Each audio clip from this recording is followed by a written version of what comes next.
حضور صلی اللہ علیہ وآلہ وسلم جب خطبہ ارشاد فرماتے تو کھجور کے ایک تنے سے ٹیک لگا لیتے تھے جو مسجد کے ستونوں میں سے تھا۔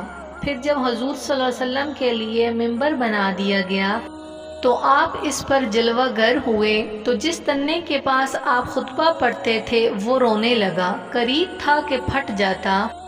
حضور ممبر سے اترے اور کھجور کے تنے کو پکڑا، اپنے سینے مبارک سے چمٹا لیا تو وہ سسکیاں بھرنے لگا حتیٰ کہ خاموش ہو گیا۔ مشکوٰۃ شریف۔